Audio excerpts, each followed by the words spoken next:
Всем привет-привет! Всем отличного настроения, прекрасной недели.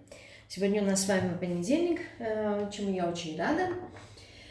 В пятницу, значит, даже не в пятницу, а в четверг, когда я выкладывала, по крайней мере, постаралась выложить анонс на блиц-консультации, что-то там заглючило с YouTube, и я не смогла вам выложить сообщение, да, по поводу предстоящей блиц-консультации. Я так это, значит, затревожилась и подумала, что, наверное, сделаю в виде исключения, да, под этим роликом оставлю ссылку на мой телеграм-канал. Почему? Потому что, там-то я дублирую анонсы.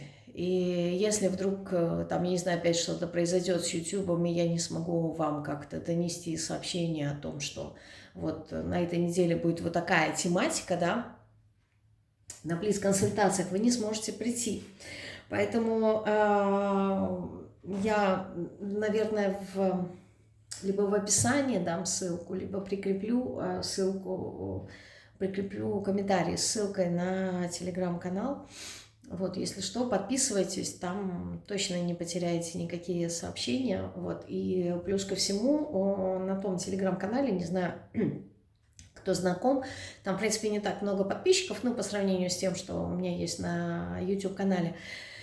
Я не дублирую расклады с YouTube. Я вообще не понимаю смысл заводить, там, я не знаю, несколько разных социальных сетей и дублировать какую-то информацию. То есть, например, там, не знаю, там, в Инстаграме, ВКонтактах, в Телеграме, в Ютубе, да, и выкладывать везде, например, одни и те же расклады, либо там, не знаю, какую-то информацию. То есть я не понимаю смысла этого. Возможно, есть какая-то логика в этом, но я с ней пока не знакома. Поэтому, извиняюсь.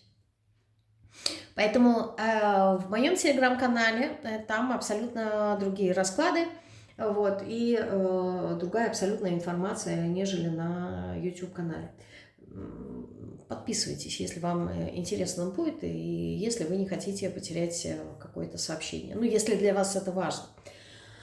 Вот, а сегодня мы с вами будем делать расклад, который так же, как и пятничный про обман предложила Ирина Шведова. Вообще мне интересно, знаете, такие моменты, что бывают темы, которые, как бы их назвать, они не совсем коммерческие, они не совсем притягивают. То есть они неинтересны, это не то, что там какая сила у вас раскрывается, либо там что вам дано по роду или еще что-то. Такие заголовки, знаете, они, как правило, цепляют людей. Я не знаю, насколько они информативные и полезны именно в контексте саморазвития. Возможно, для кого-то они и полезны. Но вот сколько я раз смотрела, да, такие расклады, в принципе, что сказать что-то, вот я узнала о себе что-то, такого не было. Это я к чему? К тому, что вот темы, как, например, пятничный расклад, да, почему вас манит обман, скорее всего, эта тема, она не столь притягательная, не столь интересная, да, и на нее очень мало просмотров, но когда я начинаю работать в личных консультациях, я замечаю, что насколько люди любят себя обманывать. Да, возможно, ясное дело, что неосознанно заблуждаются, любят находиться в каких-то иллюзиях.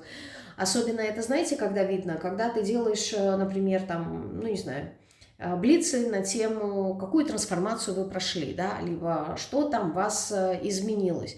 И вот на такие темы, да, всегда есть спрос, ты понимаешь, что человек не меняется.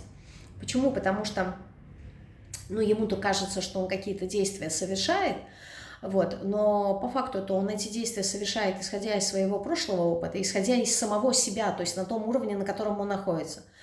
А для того, чтобы выйти на другой уровень, нужно другое мышление, другие взгляды. То есть это логично.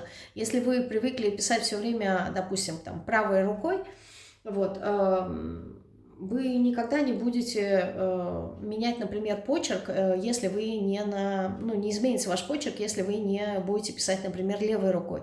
То есть для того, чтобы произошли какие-то изменения, надо что-то кардинально сделать. А поскольку мы относимся к себе достаточно щадяще, то мы не меняем. То есть для того, чтобы что-то поменялось, да, нужно прикладывать очень много усилий. Надо преодолевать какие-то свои трудности, сложности, страхи, убеждения. Это, в принципе, не очень-то и приятно. То есть так же, например, как с оздоровлением происходит, да, если вам, например, говорят, надо просыпаться там в 5 утра, либо там бегать, обливаться, а вы не любите эту ледяную воду, либо холодную воду обливаться, да, вы никогда себя не заставите. Но, с другой стороны, перемены, допустим, произойдут, когда вы занимаетесь, например, закаливанием. Это неприятно. То есть к чему я это все веду? К тому, что мы не любим дискомфорт, и это правильно, это стресс большой для человека. А в нормальной жизни, то есть в размеренной, привычной, удобной, нету стресса. Вот для того, чтобы что-то поменялось, нам этот стресс, он просто необходим. Так вот, к чему я? К тематикам моих раскладов. Что когда ты смотришь, например, да, в чем мы обманываемся, да, нет, это не моя тема, почему, да, я ни в чем не обманываюсь, там, например,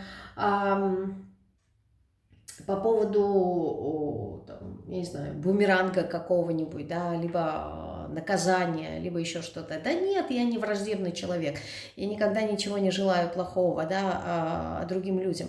Вот, и нам кажется, что вот это все, не знаю, нету в нас, вот к чему я клоню, да, что нам это не интересно, нас это не привлекает, нас привлекает всегда что-то такое, не знаю, прекрасная, какая-нибудь наша наилучшая версия себя, а вот наихудшую мы не любим разбирать. И опять же таки скажу, это стресс, это понятно, но если мы хотим как-то развиваться, то посмотреть и такой формат, да, вот необходимо.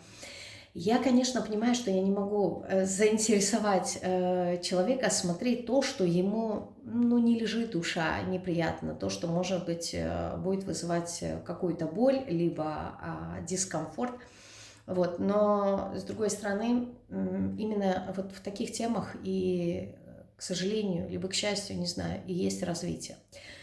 Вот, и сегодняшняя тема, почему я завела этот разговор, она из той же категории. То есть тема называется, которую предложила Ирина, «В чем моя инфантильность?».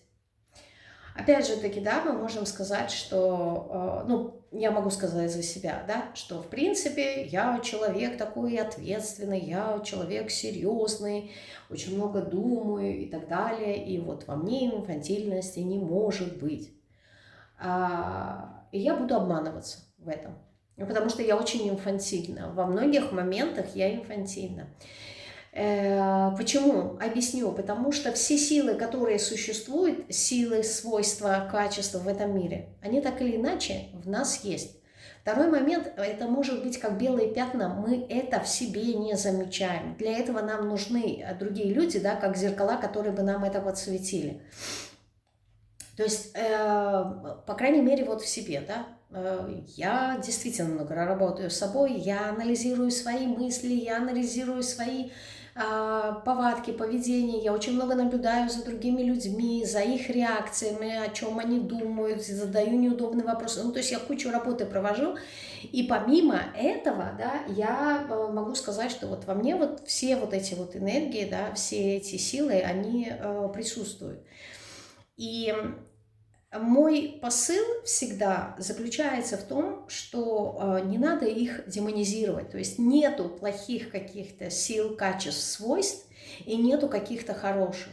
То есть даже та самая агрессия, да, о которой мы говорим, злость, мы бы хотели от нее избавиться, да, потому что, кому нравится быть злым человеком. Но с другой стороны, все зависит от ее применения. Злость, кстати, она очень благоприятна даже среди пороков. Почему? Потому что если в человеке нету злости, то есть если нету этой марсианской энергии, он в себе никогда ничего не будет менять. Но представьте человека, который такой белый, пушистый, мягкий, он никогда не злится, никогда ни на что не раздражается, а ему нужно, не знаю, как-то что-то в себе изменить. Например, да, ему говорят, надо заняться спортом, к примеру. А спорт, если мы не говорим о оздоровлении, да, то есть оздоровление это вот утренняя гимнастика, это вот такие легкие какие-то упражнения. Если мы говорим спорт, это всегда не про здоровье, потому что спорт это преодоление, это насилие, это сложный момент, да, то есть ну, не бывает никакого спорта, если ты хочешь чего-то достичь, если ты не будешь себя преодолевать. Так вот, возьмите вот этого вот беленького, пушистенького человека, да, и скажите, что вот тебе надо там, ну, я не знаю, элементарно поприседать 50 раз. Он никогда не приседал. Он поприседает по 10-15 раз, скажет, все, я устал, я больше не хочу и брошу. А вот для того, чтобы не бросить и продолжать, да, человек должен разозлиться, он должен разозлиться на себя. Почему я такой мягкотелый? Почему я бросаю? Почему я не довожу? Почему у других получается, а у меня нет? Да, то есть вот эта вот злость, она нужна, она разрушает вот такую, знаете, посредственность, которая есть внутри нас. Развитие не может быть без определенной дозы какой-то агрессии и злости. То есть мы разрушаем в себе что-то, и это не всегда что-то такое хорошее нужно разрушить, может быть, даже какие-то привычки, да. Мне надо вставать в 5 утра, и я не могу. Значит, мне нужно разрушить вот этот вот старый свой сценарий. То есть вот в данном случае, да, вот эта злость в контексте марсианской энергии, она необходима. Второе, это выглядит в пятерках. То есть четверка, мы создаем устойчивую систему, неважно, приятная она или неприятная, то есть это может быть четверка кубков, либо это четверка пентаклей, либо четверка жезлов, да, все зависит от обстоятельств, но это устаканившаяся, сложившаяся система, которой мы придерживаемся. Это порядок, это правила, это дисциплина. Но в ней нету развития. Даже четверка пентаклей, да, это самое стабильное, помимо того, что это Земля, но сама по себе очень медленная, но очень прочная, очень твердая. А тут еще и четверка, да, то есть квадрат устойчивая сила такая земная. Ее невозможно разрушить. Да, хорошо, если, допустим, эта четверка пентаклей может выпадать на отношениях, и, ну, можно будет сказать, что вот у вас в отношениях устоявшаяся такая система устойчивая, неразрушимая, непоколебимая. Но если вас эта система достала, вот если ваши отношения, вот эти вот устойчивые, они уже становятся какими-то грустненькими, да, уже скучными, уже все приело, и ты понимаешь, что нужно что-то поменять, нужно что-то разрушить. Четверка пентаклей, она никогда не даст тебе это разрушить. Ты будешь придерживаться этого. То есть даже если, допустим, ты себе будешь говорить, ну, либо я ухожу из этих отношений, либо что-то меняю. И то, и другое не случится. Почему? Потому что есть система, которая будет тебя удерживать. И вот чтобы вот это вот разрушилось, вот эта система, эта стабильность, да, то, к чему мы в большинстве своем стремимся – нам нужна агрессия. Это злость, это энергия, это сила, которая разрушает эту стабильность. И эта сила марсианская, она у нас присутствует во всех пятерках. То есть для того, чтобы разрушить устаканившуюся какую-то систему, да, нам нужна внешняя сила. И в данном случае второе, это все пятерки. Это то, что разрушает вот эту вот стабильность. А иначе нету развития, иначе нету никакого движения. И поэтому всегда все пятерки, они очень сложные, они очень болезненные, но они жизненно необходимые, да, для того, чтобы было развитие. И вот сегодня, как раз-таки говоря про инфантильность, с одной стороны, инфантильность нужна. Это легкость, это своего рода, как бы это сказать-то, понимание, да, что жизнь это все-таки игра, и не надо придавать такое большое значение тому, что этого значения не имеет. Вот. И просто когда мы говорим слово инфантильность, у меня идет ассоциация Таро с арканом Шута. И шут на самом деле это очень легкая энергия, то есть это легкая, подвижная энергия, она везде, она непредсказуемая, она неожиданная. Это некий такой импульс, у которого нету конкретного плана, нету разумности, нету конкретной точки Б, но при этом это есть импульс, есть доверие, есть очень много движения. И все зависит от того, куда вы эту инфантильность будете применять. Если в творчестве, то либо там, я не знаю, в общении, например, да, собирается какая-нибудь компания, всегда душой компании будет шут, всегда будет человек, который улыбчивый, легкий, который там рассказывает какие-нибудь веселые истории, либо анекдоты, веселит, к такому человеку всегда будут стремиться. Но если эту силу инфантильную взять, например, в построении чего-то такого серьезного, там каких-то планов, я не знаю, построить дом, то ясное дело, что ответственности в этой энергии не будет, и она будет не совсем уместна. Поэтому любая энергия, любая стихия, которая присутствует, либо свойство, качество, все имеет место быть, и все зависит от обстоятельств и от применения той или иной энергии. И когда бывают вот такие вот расклады, и нам кажется, что нет, это не мое, можно просто послушать. И меня на самом деле очень радует те комментарии, я вам и огромная благодарность, да, тем людям, которые пишут, вот, мне недостаточно одного раза, я еще послушаю раза 2-3, или наоборот кто-то пишет, я уже послушал 2-3-4 раза. Вот, и в этом есть что-то, надо мне еще переслушать. Меня это вот прям очень радует, не потому что это мои расклады, а потому что люди что-то свое действительно берут из этих раскладов. Пускай не сразу это понятно, пускай не сразу это заметно, но где-то на интуитивном уровне, да, человек понимает, что что-то в этом есть. Я пока еще не совсем поняла, разобралась, но вот точно надо переслушать, и в этом тоже что-то такого полезного будет. Вот такое было сегодня вступление. Вот, позиции видите перед собой. У нас будет, в принципе, 2 или 4 вопроса. Ну, 2 вопроса и так, под вопросы. Я не думаю, не планирую делать большой расклад, но давайте все-таки посмотрим. Итак, приступаем. Позиция номер 1, голубенький камешек. Как там видно? Так, пониже. Пониже так. Пониже сделаю. Вот сюда, чтобы было видно. Сори. Итак, первый вопрос единички. Где и как я проявляю инфантильность? Давайте посмотрим. Смотреть будем на колоде Таро сумасшедшего дома. Итак, где и как вы проявляете инфантильность? Где и как? Аркан умеренности. Ну, умеренности. По умеренности. Да нет, смотрите, здесь тоже так, двояко, да, то есть где-то я могу сказать по умеренности, что этой инфантильности в принципе и особо нет.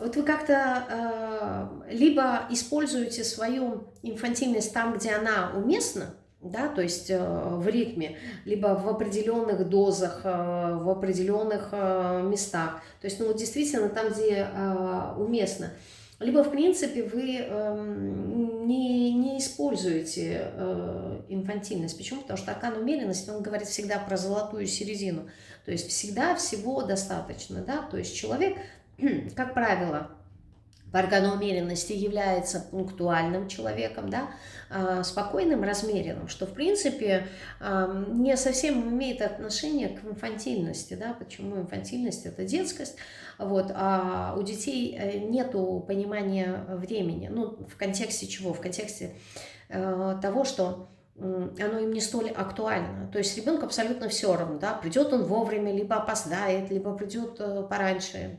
Его приведут, да, туда, куда нужно. Его, когда надо, там заберут с этого садика, либо там, где его оставили, да, то есть нету понимания именно инфантильности как таковой. Ну-ка, давайте мы еще с вами посмотрим, где и как вы проявляете. Рыцарь мечей. Знаете, здесь инфантильность может касаться касательно информации. Рыцарь мечей – это у нас архетип человека, это воздушная часть воздуха, это много воздуха, это много интеллекта. Как правило, это архетип человека, который много всего знает, разносторонне, но его знания, они не имеют какой-то направленности. То есть вот в этом может быть инфантильность. То есть это человек, знаете, как мы говорим, например, имеет энциклопедические знания. Да? Это, как правило, те люди, которые, например, участвуют в разных викторинах. Там, например, что, где, когда. Вот для чего им вот эти вот все знания, все эта информация? Для того, чтобы отвечать на вопрос. Безусловно, цель есть выиграть, особенно если это, например, финансовый какая-то подоплека, да, выигрыш большой, или, например, кто хочет стать миллионером, или еще что-то. Ну, то есть такие участие в таких играх, либо шоу, где используется очень много разносторонних знаний, но практического применения, да, здесь нету стихии Земли, у рыцаря Пентаклей нету. Нету кубков у рыцаря мечей, то есть нету воды, нету глубины, нету вот этих вот чувств, переживаний. То есть эту информацию он глубоко внутрь себя не пропускает. То есть нету практического применения, нету глубины информации, а нету также стихии огня. То есть нету некой такой инициативы, нету энтузиазма, движения. То есть здесь человек, в принципе, является логиком, имеет информацию, да, он может с кем-то спорить, да, он может с кем-то соревноваться именно на уровне знаний, но, как правило, эти знания обширные, их много, но они поверхностные, и у них нету практического применения. Исходя из этого, где вы можете проявлять где и как вы можете проявлять свою инфантильность. Ну, может быть, в этом она и заключается, инфантильность, что вы много всего знаете, а толку от этого нету. Да? То, что мы говорим, например, горе от ума, но здесь не от ума в контексте того, что вы очень много думаете. Опять же таки, да, скажу, глубины-то нету. А здесь инфантильность, она заключается в том, что человек изучает много всего ради самого процесса изучения. То есть ему нравится получать много разной информации. Причем, когда я говорю разная информация, это может быть, например, там, я не знаю, купил телефон, да, как новый гаджет, читает инструкцию применения, вот, и у него, например, возникла мысль, да, а как я могу там, не знаю, поставить какую-нибудь защиту, да, чтобы не было, ну, не собирал мой телефон там разные эти куки, либо там, я не знаю, чтобы не было никакой-то прослушки. Вот человек в это углубляется, он получает эту информацию. Будет ли он ее применять? Ну, может быть, один раз применит, и все, больше он никогда никому ничего говорить об этом не будет, он забудет. Но в процессе, например, этого изучения он погрузится и скажет: о, у моего гаджета вот такая модель. А, что там есть, да? Это, как правило, те люди, которые знают, вот столько камера, как она называется-то по-русски, вот это, фотоаппарат, да, столько там, например, памяти, столько там еще чего-то. Спрашивается, есть ли это практическое применение этим знаниям? Кроме того, что вы, например, хотите каким-то образом, может быть, на следующий год усовершенствовать свой телефон, да, свой гаджет и купить что-то другое, что-то получше, как правило, нет. Ну, либо с кем-то, если будете соревноваться, да, там у тебя какой телефон, либо просто если человек спрашивает, какой у тебя телефон, и ты начинаешь ему выдавать всю эту информацию. То есть одно дело, когда есть какое-то применение. Например, человек разбирается в механике машины, да, он не просто знает, где что находится, да, например, там, как поменять шины, что написано, какие значки есть на шине, да, как понять, это новая шина или нет, какого года она, скорее всего, не года, а месяца, когда она была издана, какой там формат, ну, то есть, помимо того, что ты это, там, ширина и так далее, диаметр, помимо того, что ты в этом разбираешься, ты понимаешь, ну, то есть есть практическое применение. У рыцаря мечей нету этого применения. Вот к чему я хочу сказать. И инфантильность здесь может быть почему? Потому что здесь человек, имея разную информацию, он может быть достаточно категоричным. Это, как правило, люди, которые любят спорить. Но спорить не ради того, чтобы обмениваться информацией, а ради того, чтобы просто поспорить, да, потому что у них есть вот столько знаний.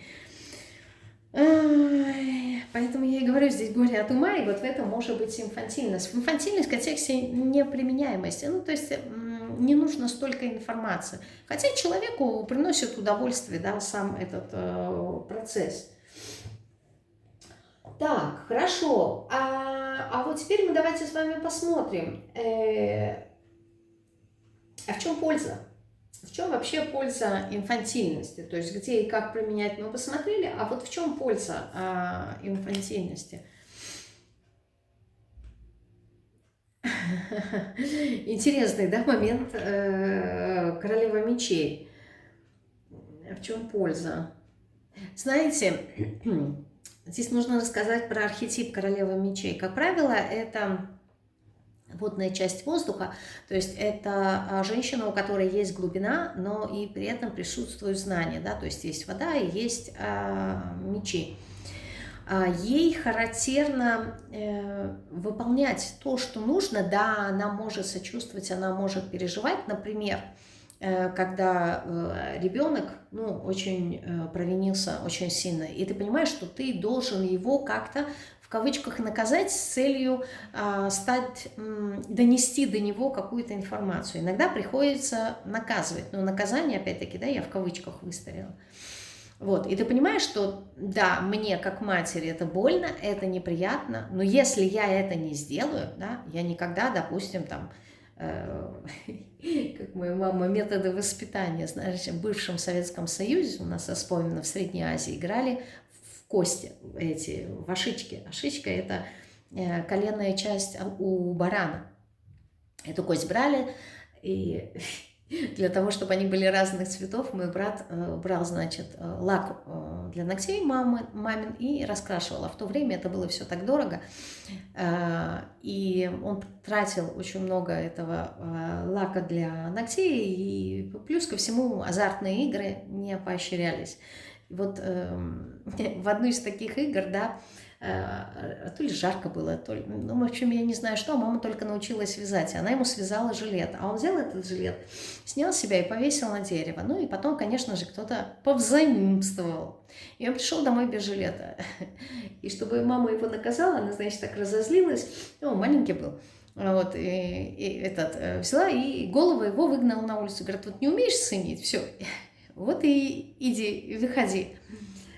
Конечно же, ей было неприятно это делать, но надо было как-то отучать. Почему? Потому что дальше там, ну, шли игра уже на деньги, и это, ну, была очень плохая привычка. Вот. Это как раз-таки метод именно королевы мечей. Да, мне больно, мне неприятно, но надо. Но надо, потому что так правильно. И вот в контексте, в чем здесь может быть польза? Польза – это инфантильности, когда мы заглушаем именно каким-то образом вот эти вот свои эмоции, да, почему? Потому что, как я уже сказала, да, королева мечей понимает, она это чувствует, она это переживает, какие-то эмоции, да, она их никому не будет показывать, почему? Потому что вот это надо так выполнить, да, надо что-то сделать. И вот в данном случае вот эта вот инфантильность, она здесь будет полезна, то есть не принимать близко к сердцу. То есть польза в данном случае по королеве мечей для такого архетипа инфантильности заключается в том, чтобы королева мечей очень сильно потом не переживала. Почему? Потому что внешне, допустим, если надо выполнить какое-то дело, да, ей неприятно, она это сделает. А потом, когда она будет наедине, она будет очень сильно страдать, она будет это переживать, и она не будет никому показывать. И вот на этот момент, знаете, как защитный механизм, вот эта вот инфантильность, она необходима. Да, типа мне все равно. Либо как-то легкомысленно отнестись к чему-то. С другой стороны, королева мечей, она очень проницательная, да, и иногда они говорят, что она жесткая, что она, может быть, даже и жестокая в чем-то, и могут ее обвинять достаточно несправедливо. И поэтому вот в эти моменты, да, вот эта инфантильность, это как защитный механизм, я буду отгораживаться от других людей. Может быть, понимание даже того, что иногда надо прикинуться дурочкой, да, то есть, ну, Может быть такие моменты, да, что не все люди дотягиваются интеллектуально до королевы мечей. Здесь мы еще видели и рыцарь мечей, то есть и много знаний, много опыта, и проницательная. Ну, в общем, топ, да, топ, скажем, IQ и практичности. И люди не дотягивают, и это может быть, например, в компании не очень комфортно. Почему? Потому что, ну, люди будут говорить, ну, мы не хотим казаться дураками на фоне этой там, женщины, либо на фоне этого мужчины, поэтому мы с ними не будем общаться, да. И вот, чтобы не было этого, чтобы люди не чувствовали себя в минусовой какой-то такой позиции, да, иногда прикинуться дурочка полезно. Либо прикинуться дурочка для того, чтобы получить какую-то необходимую информацию, типа я в этом не разбираюсь, я это не знаю, ну-ка давай-ка я прикинусь глупенькой. Вот в таком случае, да, здесь будет польза от инфантильности. А в чем будет вред? А в чем вред? Вред инфантильности, верховная жрица. Ну, единички, как ни крути, ни верти, это, как правило, люди знающие, ведущие. Каждый мудрые души, каждый в своем направлении. В чем здесь может быть вред? В том, что, может быть, вы что-то не знаете, да? Что-то может быть скрыто. То ли вам приходится скрывать что-то, не договаривать, да, и в таком случае показываться глупцом, либо когда ты действительно инфантильный, это вот что-то здесь вот по поводу тайны, да, по поводу недоговоренности. Ну-ка. Здесь много эмоций, да, много каких-то переживаний.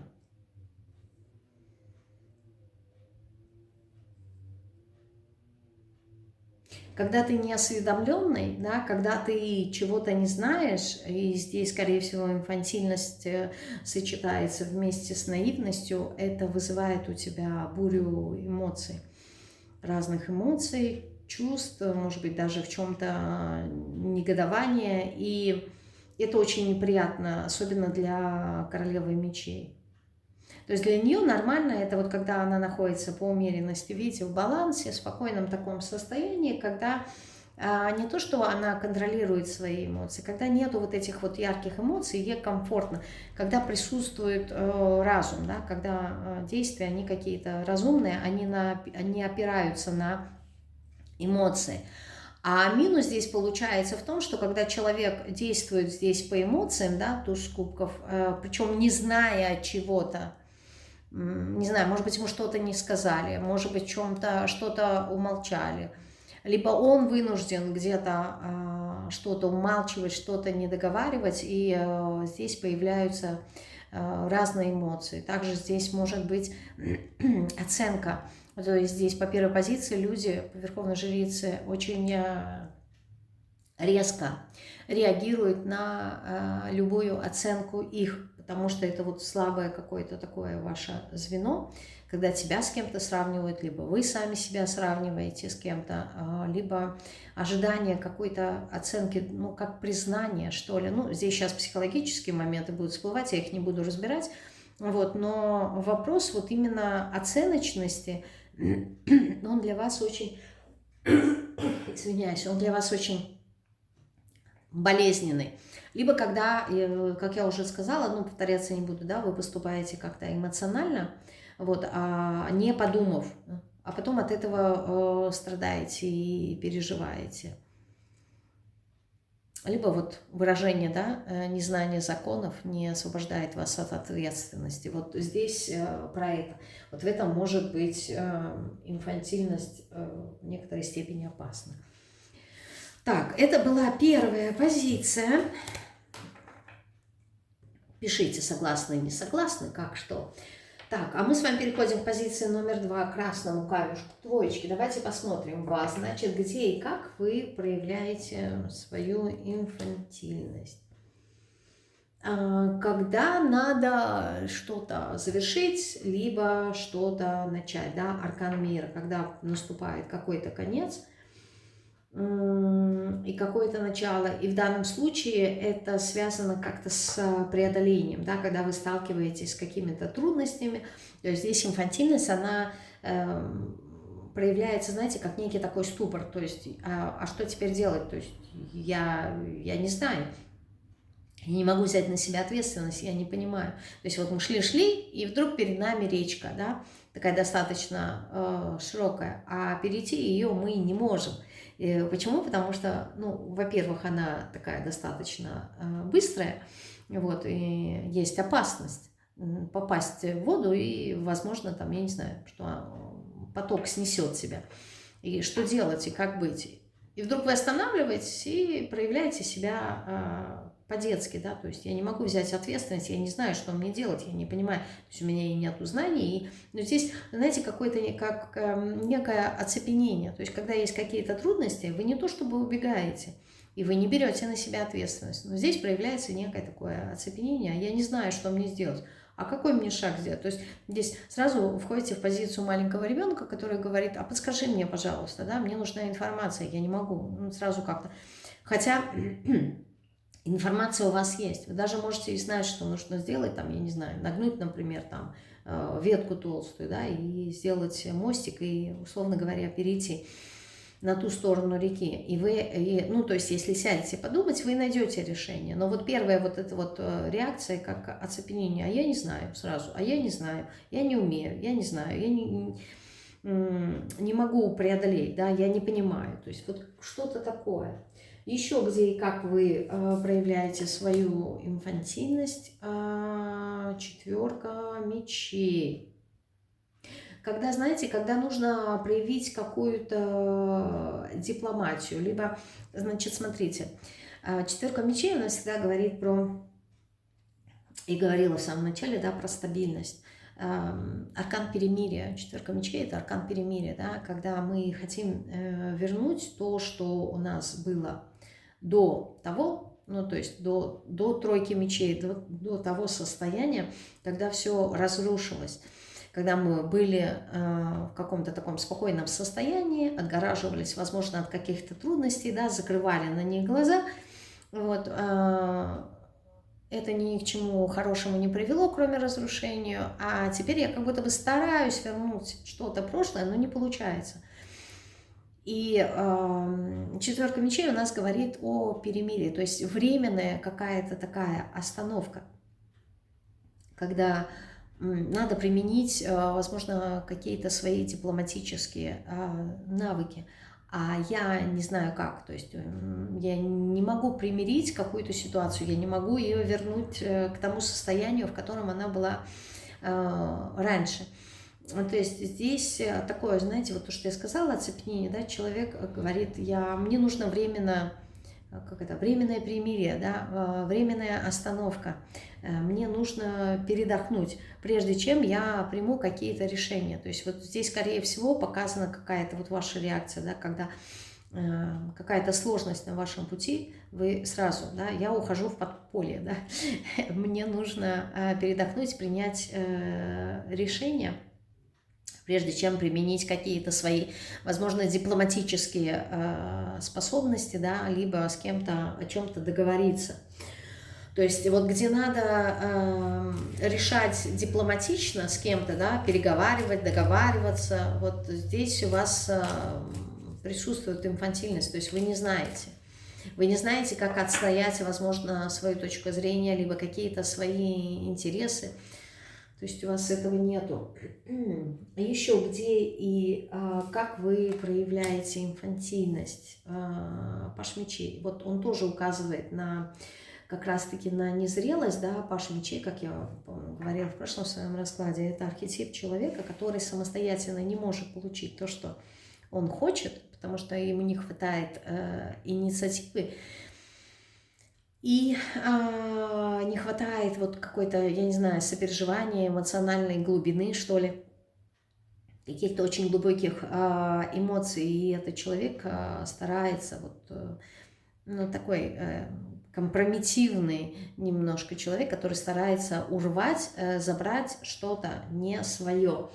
То есть здесь получается так, что я не могу с кем-то договориться, когда я встречаю на своем пути трудности, сложности, которые надо преодолеть, да, надо сделать первый шаг. Причем преодолеть, возможно, даже и самого себя, не только внешние какие-то факторы. Я смолодушничаю, да, потому что, ну, я не знаю, как мне это сделать, я не могу договориться, я не могу отстоять свою точку зрения, но при этом, что я могу? Я могу придумать какую-то хитрость, да, чтобы забрать то, что, по сути, не принадлежит мне. Вот. Ну, то есть поступить как маленький ребенок, да, давай я попрошу у мамы яблоко. Мама яблоко не дала, значит, что нужно сделать? Встать в сторонку и подкараулить. Как только мама отвернется, схватить это яблоко и быстро-быстро бежать. Да? Вот. Таким образом, ну, если мне не дают по-хорошему, а по-хорошему я не умею брать, да, значит, я возьму это по-плохому. Но опять же таки, да, я говорю метафорами. Вы понимаете, на всякий случай уточняю, да, то есть здесь нету ничего такого буквального, чтобы не было потом такого, что кто-то там напишет, я никогда не беру ничего чужого. Здесь не говорится о том, что вы берете чужого. Здесь метафора, да, то есть я что-то не могу взять, ну, я не могу дотянуться до чего-то самостоятельно, я хочу это получить, да, то есть я не знаю как, мне не хватает опыта, мне не хватает знаний, вместо того, чтобы это все нарабатывать, да, возможно, здесь и может проходить, ну, не знаю, зависть. Неважно, белая, черная, фиолетовая какая, но вот мне хотелось бы получить то, что есть там у другого человека, да. Также это вот в таком союзе, да, вместе с арканом мира, это может быть убеждение того, что там где-то трава зеленее, там где-то лучше живется, там где-то, я не знаю, либо там где-то потом я буду применять эти навыки, а сейчас я еще и вот это изучу, либо наоборот, я сейчас изучу вот это, а потом еще что-то другое, а потом еще третье, пятое, десятое, и потом в какой-то момент, да, я там разбогатею, либо потом в какой-то момент там где-то вдалеке, долго позже, да, я смогу это все применить. То есть вот здесь, вот в этом есть какая-то инфантильность, то есть неумение действовать в моменте здесь и сейчас. То есть мы как будто бы все это откладываем. В чем польза? В чем польза инфантильности для вас? Прекрасно. Польза заключается в звезде, да, то есть в умении мечтать, в умении представлять, строить какие-то планы, визуализировать, да, то есть вам это легко очень дается. Вот это вот абстрактное мышление, оно может быть полезным, то есть умение прокручивать в голове какую-то ситуацию. Для чего? Для того, чтобы, там, я не знаю, рассмотреть разные варианты и как-то предотвратить что-то. Например, хотите шить себе какое-то платье, вот в голове вы прокручиваете, например, если вы умеете шить, прежде чем сделаете выкройку, в голове вы себе представляете, ага, там должны быть, например, вот такие рюшечки, да, либо вот такая складочка должна быть. Угу. Вы в голове прокручиваете, эта складочка, она должна быть 5 сантиметров, потому что если она будет 6, она будет там выходить, например, за пределы, и это будет неправильно, либо там материал будет перекошенный, да, здесь вот это нужно учесть, но это не в контексте анализа, это в контексте визуализации, то есть умение детально визуализировать то, что вы хотите, то есть вот в этом инфантильность, да, в контексте визуализации, представления каких-то мечтаний, да, либо стремление к чему-то, да, это дает вам вдохновение на что-то. То есть, когда вы наполняетесь каким-то состоянием, это тоже, ну, то есть подготовка к творчеству, да, к творческому какому-то моменту. Может быть, вот по этим арканам, да, вы входите в состояние медитации, вот, и к вам приходят какие-то ответы на вопросы, либо вы наполняетесь, может быть, приходят очень часто инсайты какие-то, да. Вы вдохновляетесь этим состоянием и что-то начинаете делать, творить, именно в контексте творчества и искусства. Либо здесь может быть моменты какого-то очищения именно на уровне тонкого плана. В чем вред? В чем вред инфантильности? Туз жезлов. вот именно в активности, да, туз жезлов – это потенциал на движение, потенциал, искра, которая загорается внутри человека и двигает его вперед, да, умение. То есть возьмете ли вы этот потенциал или нет, и сумеете ли вы его реализовать, это уже второй вопрос. Но вред здесь в том, что, возможно, иногда вы даже теряете какие-то шансы и не действуете. То есть у инфантильности, детскости нету движения, и вам этого движения как раз-таки не хватает. То есть все, что связано с визуализацией, да, творчеством, то, что я сказала, да, силами взаимодействия и работа с силами именно в контексте видения какого-то, да, состояния души, это классно, это здорово, но именно практичности какой-то, да, движения, проявления лидерских качеств каких-то здесь нету. Почему перекладываю ответственность на кого-то другого? Ну, инфантильные, я не двигаюсь. Здесь все карты указывают на то, что вы не любите трудности, поэтому вам сложно двигаться вперед.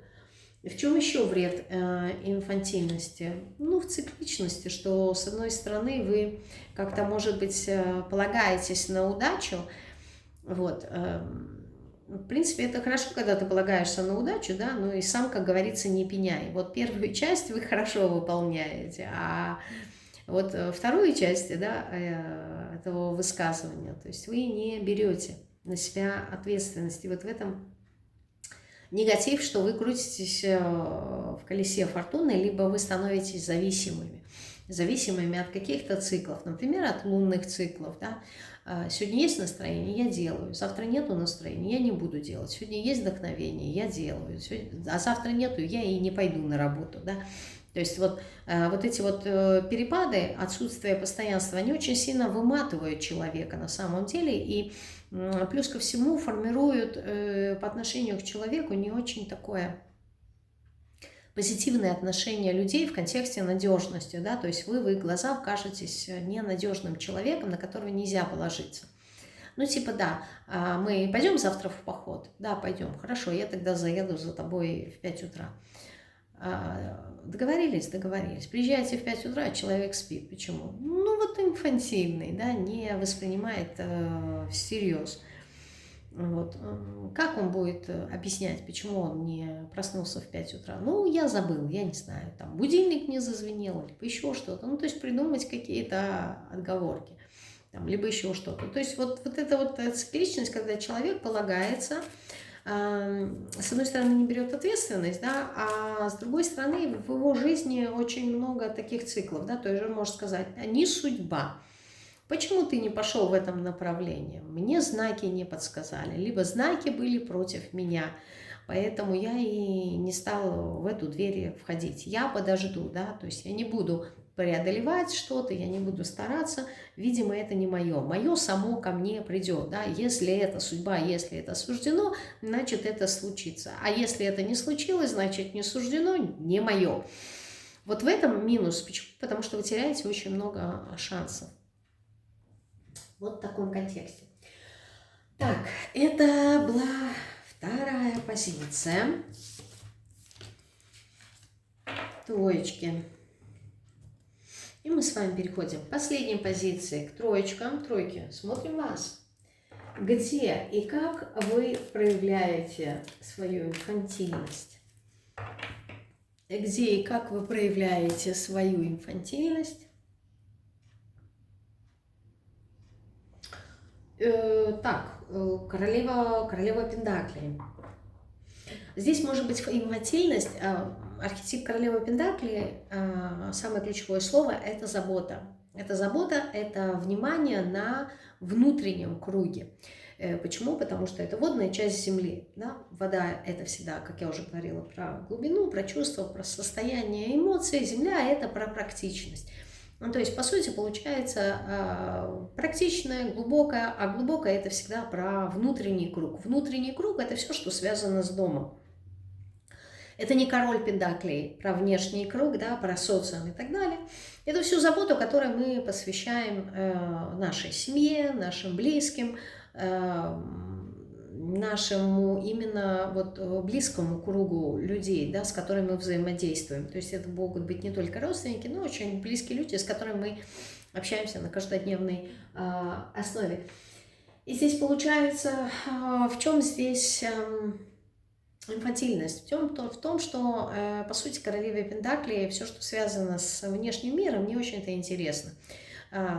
Минус здесь инфантильность заключается в зацикленности. Зацикленности именно на, может быть, на быту, на обыденности, может быть, на каких-то мирских вещах, а может быть, зацикленность даже и на финансовой стороне вопроса. Здесь также может быть зацикленность как раз-таки на гиперопеке. Сейчас, секундочку, улетела, голова закружилась. На гиперопеке по отношению к кому-то, либо к чему-то. То есть вот это может быть инфантильность. В контексте чего? В контексте, может быть, некого такого трудоголизма, то есть человек может много работать и очень мало отдыхать. Очень мало может заботиться о себе и в большей степени заботиться о других людях. Вот этом тоже может быть некая такая инфантильность. Еще где и как вы ее проявляете. Аркан суда. Когда надо, знаете, брать ответственность за решение каких-то задач именно в кризисные моменты. То есть, причем это кризисные моменты, они могут связаны быть, например, там смена, не знаю, перемены, смена, как это сказать, какой-то вот системы, я не знаю. Ну, например, там на работе, да, меняется руководство. И вроде бы всех увольняют. И вот люди, которые такие более адаптивные, в этот момент они используют этот кризис, да, себе во благо. То есть, окей, будет смена руководства, значит, надо быстро-быстро познакомиться с новым руководством, заявить о себе, да, чтобы там выбить, не знаю, какое-нибудь хорошее местечко, либо еще что-то. То есть это люди, которые в кризисный момент используют все ресурсы кризиса себе во благо. Почему? Потому что перемены здесь неизбежны. И то, как мы будем реагировать на эти перемены, они будут либо во благо нам, либо во зло. Почему? Потому что повлиять на перемены я не могу, но я могу использовать эти ресурсы для себя. И вот здесь вот инфантильность может говорить как раз-таки о том, что человек не использует эти критические моменты для себя, себе во благо. Не знаю, может быть, используете во благо, там, я не знаю, своих родственников, там, либо для кого-то. Ну, в общем, не для себя. Вот здесь в чем фишка. Еще и где и как вы проявляете свою инфантильность. Четверка жезлов, да? Праздник.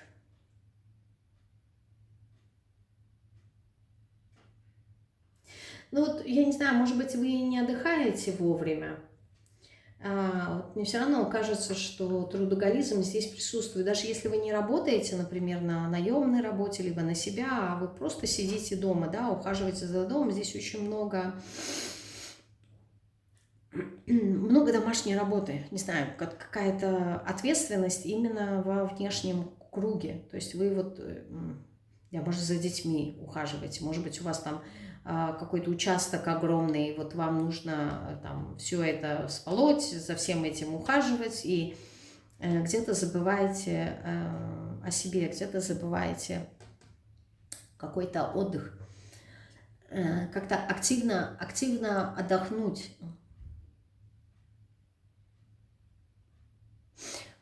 Забываете, возможно, хочется сказать, насладиться трудами своих каких-то успехов, что ли. В общем, здесь очень мало отдыха получается, очень мало позитивного какого-то настроя на жизнь. Король кубков.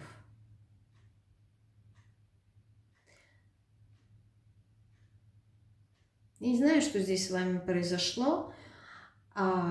здесь как-то очень сильно изменились энергии. Король кубков здесь говорит о том, что происходят какие-то внутренние процессы, очень активная у вас внутренняя какая-то деятельность. Вот королева Пентаклей тоже про это сказал. То есть внутри вас, то есть, может быть, не только в доме, да, но и внутри вас очень много каких-то разных процессов происходит, глубоких, эмоциональных, и вы их как будто бы не выплескиваете вовне. Не знаю, может быть, вам хочется с кем-то поговорить, а вы как-то умалчиваете, что ли, не делитесь, может быть, необходима помощь, вы не просите о помощи. Ну, то есть, вот как-то все держите в себе, вот это вот в этом есть инфантилизм. То есть, может быть, оберегаете других людей, своих домашних, и не говорите о том, что беспокоит вас. И вот в этом есть некий такой инфантилизм. Почему? Потому что это вызовет в какой-то момент кризисную ситуацию. Вы не можете долгое время скрываться за маской, что все хорошо, все нормально, я сама со всем справлюсь, наступят перемены, либо уже в вашей жизни наступили глобальные серьезные перемены, и вы не можете больше сдерживать внутри себя вот эти вот эмоции. Здесь необходимо с кем-то поделиться, рассказать, ну, либо попросить о помощи. Потому что здесь усталость проходит, прям очень большая усталость. И вы очень сильно, у меня, знаете, такое ощущение, что вот здесь могут быть какие-то проблемы с сердцем, как психосоматика, либо какая-то вот чувствительность, ранимость, да, проходит здесь. Не знаю, может быть, какие-нибудь сердечные темы здесь затронуты. Ну, здесь, в общем, много чего скрывается в глубинах вашей души, и вы это не показываете, не транслируете. И здесь почему-то это показано, что в этом есть ваша инфантильность. То ли из-за того, что вы близко к сердцу принимаете, да, здесь в таком контексте может быть, то ли из-за того, что вы, наоборот, никому об этом не говорите, а знаете, как это, у меня все хорошо, да, улыбаетесь, а в душе больно. Ну, то есть здесь идут какие-то разрушения. Я могу понять, это разрушение внутреннее, либо это разрушение внешнее. Но разрушения идут такие глобальные достаточно, у них последствия серьезные, поэтому здесь как-то с этим нужно что-то сделать. Хорошо, в чем польза? В чем польза вашей инфантильности? Вот аркан Шута и вышел, да? В чем польза инфантильности?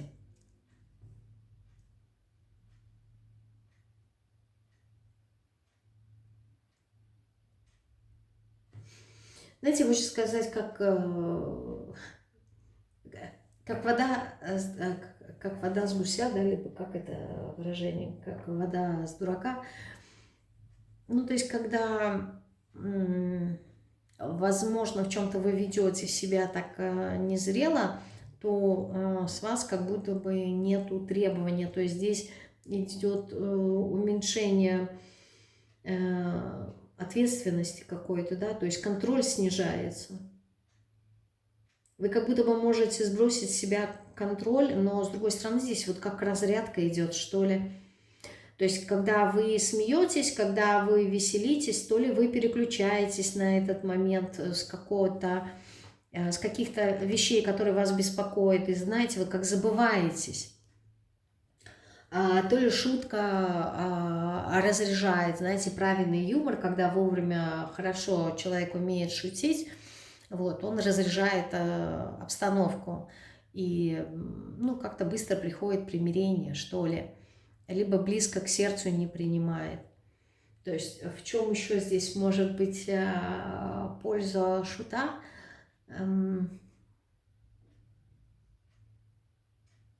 Но здесь вопрос ответственности у меня идет, да, то есть когда человек ведет себя как-то наивно, вот, то и требований с него никаких. Что можно взять с дурака? В принципе, ничего. А здесь еще можно, знаете, еще такой момент, что Можете прикинуться тоже немножечко глупцом для того, чтобы вот что-то подслушать здесь. Какая-то хитрость идет в этом. Не знаю, что за хитрость. Еще в чем польза наивности.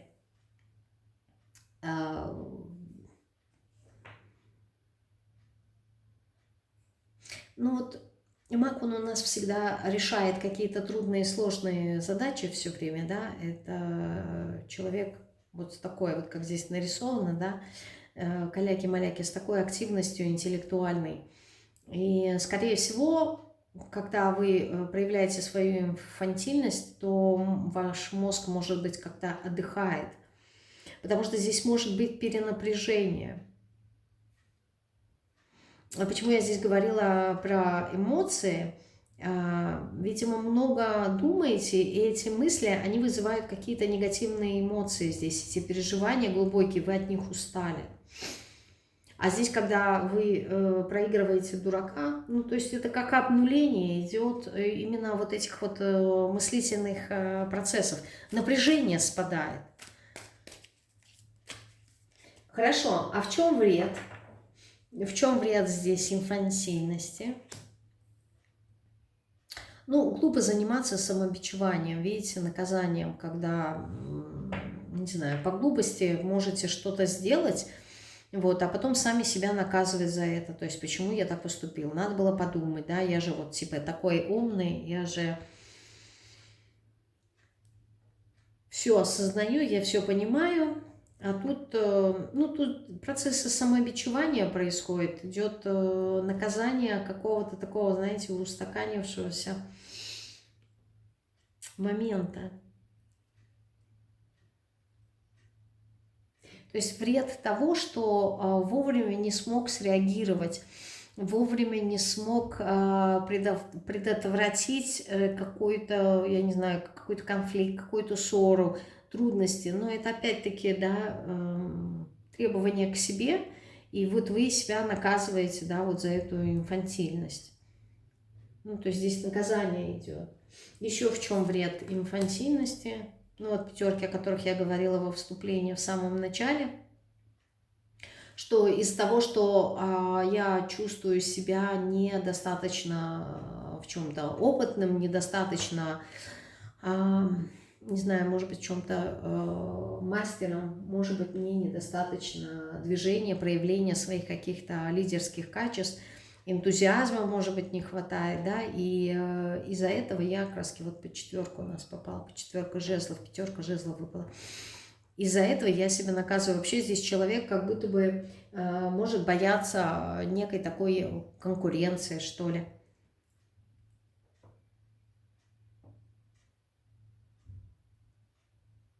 Либо наоборот, либо избегать эту конкуренцию, либо бояться. Здесь очень много психологических каких-то моментов, да, я вижу, они всплывают, я просто не хочу в это сейчас погружаться, ну, то есть это не тема расклада, но здесь есть какой-то такой позыв, да, что я должен быть, ну, некий перфекционизм, что я должен быть лучше всех, да, я должен быть выше всех.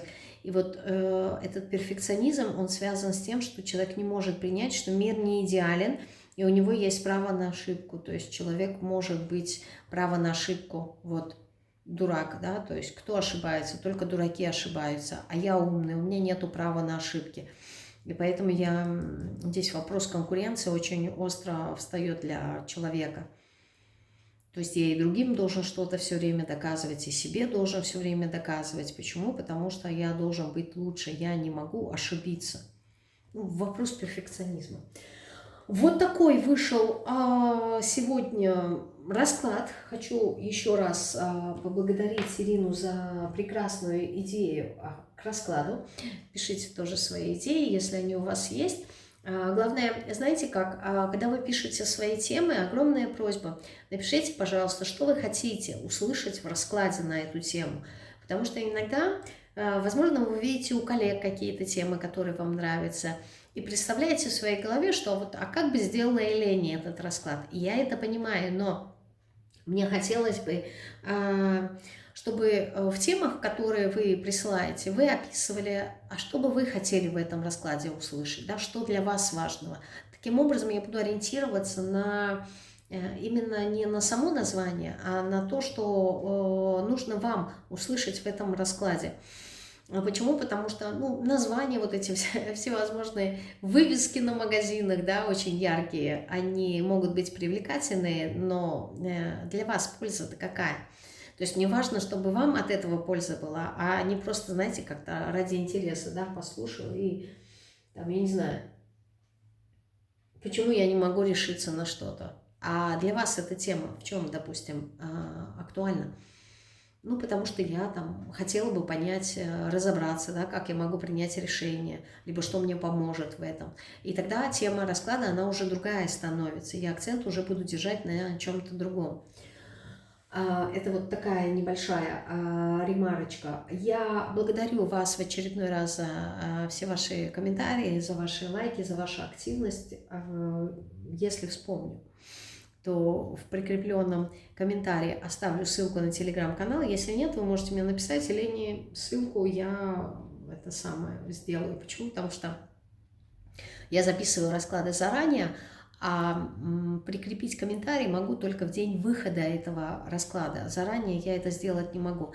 Но я могу в описании к раскладу дать ссылку на телеграм. Опять же таки, надо вспомнить. Если вдруг я упущу, напомните мне, пожалуйста, я вам буду признательна. А я с вами прощаюсь. В очередной раз хочу пожелать вам всем прекрасной недели. Инфантильной. Пускай эта неделя будет для вас инфантильной. Мы помним, что все энергии нужны, все стихии важны, все свойства тоже необходимы. Да? Побудьте этой неделе осознанно маленьким ребенком, да, либо глупцом. Шутите больше, веселитесь, снимайте по возможности с себя ответственности, либо не берите больше того, что вы не можете сделать. Разрешите себе побыть вот таким шутом, инфантильным, подурачиться. Это тоже полезно, когда ты делаешь это избирательно и осознанно. Не когда с тобой случается, а когда это твой собственный выбор. Тогда это очень-очень интересный опыт и эксперимент. А я с вами прощаюсь до следующего расклада. Всем пока-пока.